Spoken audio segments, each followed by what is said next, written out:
And for analysis on the arrest, we're bringing in John Lott, an author and the president of the Crime Prevention Research Center. John, thank you so much for joining us. Great to have you here. First, give us your thoughts on what's happened here nearly 5 years later, and we've got a suspect. Yeah, well, thanks for having me on. I mean, it's pretty amazing. It took 5 years to do this. It's pretty clear, I think, that the previous administration was not interested in trying to solve this. No new information apparently was needed in order to go and solve this crime. They just relooked at the stuff that they already had acquired.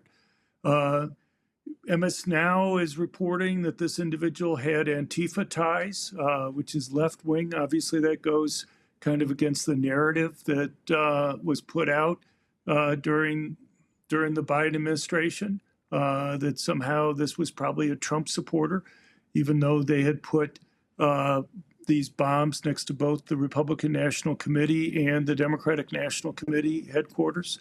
I think it's an embarrassment that the FBI for all those years was unable to bring this case to a conclusion. Now, speaking of the FBI has made it a priority to go after the worst of the worst. Now, I want to hone in on this. The Justice Department has been going after the 764 network, which it describes as a violent extremist group that originated in Texas in 2021. Authorities say it preys on children and teenagers, coercing them to harm themselves and send explicit pictures. Now, in an interview with the Epoch Times recently, FBI Director Kash Patel said arrests linked to the network are up almost 500% this year. I want to play a clip from him and then have you react after. Criminals were convincing children to mutilate themselves. And in some cases, unfortunately, more than one, these children ended up committing suicide because they were threatened by the perpetrator that we will go public if you tell anyone. Now, the 764 network hasn't been around for long, but is accused of carrying out horrific crimes. What do we know about them? Well, I think that adequately or accurately describes what we're dealing with here. We're dealing with a group that uses extreme violence. They do literally incredibly disgusting things like forcing these young children to literally carve the name of the people that are holding them into their skin. They use all sorts of threats against the children as well as their families in order to try to control them in different ways. And describing them as the worst of the worst, I think, is an accurate description. Now, Patel says members of the 764 network subscribe to a shared perverted ideology, but operate in a decentralized way online. How difficult is it to take down a group like this? Well, surely it makes it more difficult. I mean, if you have one central coordinating actor or group there, once you take that down, and you would normally kind of work your way up through different contacts to the top there. But once you got to the top, then you would pretty much eliminate the entire organization, or at least greatly limit it. Unfortunately, when you have this type of horizontal organization, it takes a lot longer to kind of roll the whole thing up. They're making progress, not only in crimes in this area, but in many other areas, but it's just a more difficult process. Now, some say the far-left extremist group Antifa is just an idea or doesn't have any organizational structure, but Patel's FBI seems to have a different view. Here he is talking about efforts to take them down. I want to play some sound on that. So we're treating them as a terrorist organization that they are and mapping out the money. And you know this from me. I've always said, follow the money. So with our partners in Treasury, we are following the money and mapping out this entire network and treating them as a terrorist organization under the authorities the president has given us.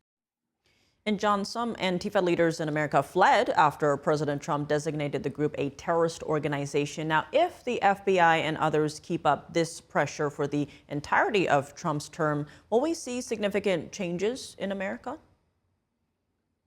Well, I hope so. I mean, you've brought up several different points here. First of all, with regard to the organization, look, I mean, obviously, it's not just something that just occurs in terms of the riots that are taking place at different areas, or to have the support there, or to have the money to go and bail people out of jail.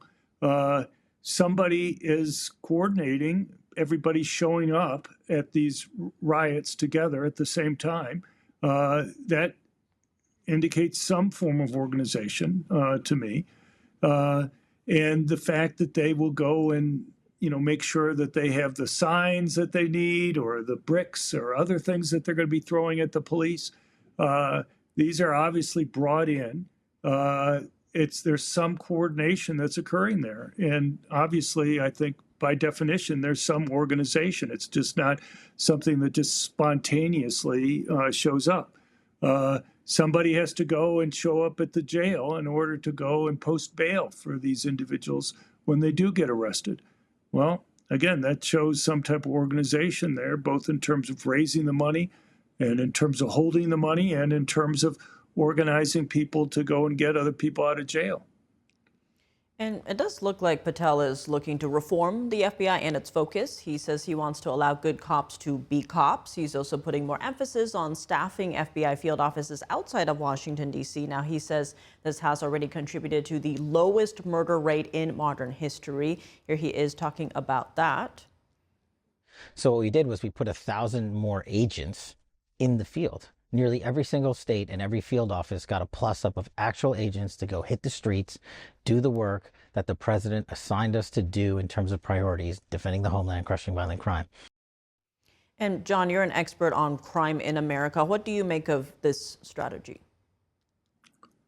Well, it definitely seems to be working. Look, as he said, right now it looks like we may have the lowest murder rate ever recorded in U.S. history this year.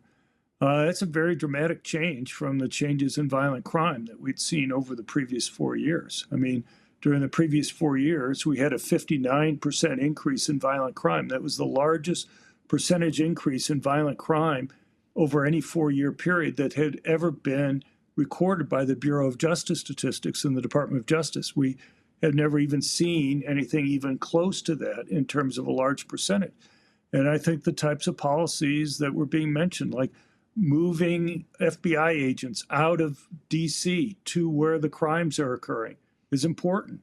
It doesn't do you any good to have them in Washington, D.C. It may help their careers because that's where people get advanced, but it doesn't help in terms of reducing crime. This year, they've made something like 30,000 arrests so far this year. That's a 100% increase over the number of arrests that occurred during the entire year last year by the FBI. That's a huge increase.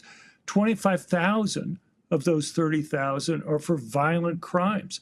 And so, under the Biden administration, you had the FBI going and recording the license plates for people who had attended school board meetings. You had infiltration and spying on Catholics who, supported doing the Latin Mass. It's really a misuse of resources there.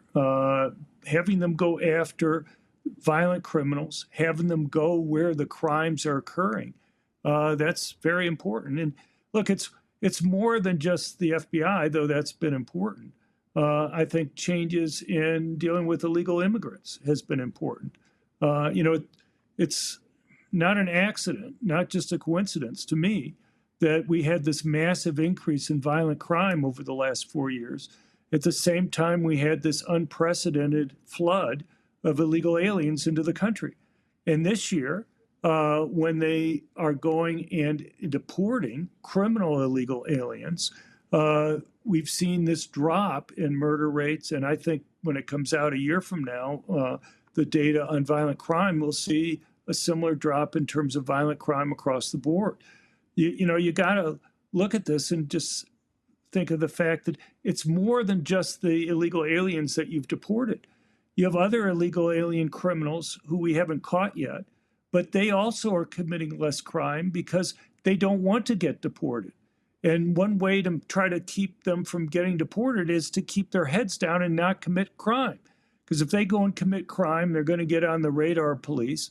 And if they get arrested, that makes it more likely that they'll be turned over to ICE and deported. And so the safest course of action for them is just not to commit crime. So we have a couple reasons why I think what they're doing with regard to illegal aliens and what they're doing at the FBI and Trump going and moving law enforcement into one city after another, like Memphis, which had a huge crime problem, or Washington, D.C., or soon into New Orleans. All those things help. A lot of changes in priorities as you laid out there. John Lott, thank you so much for joining us. Thank you.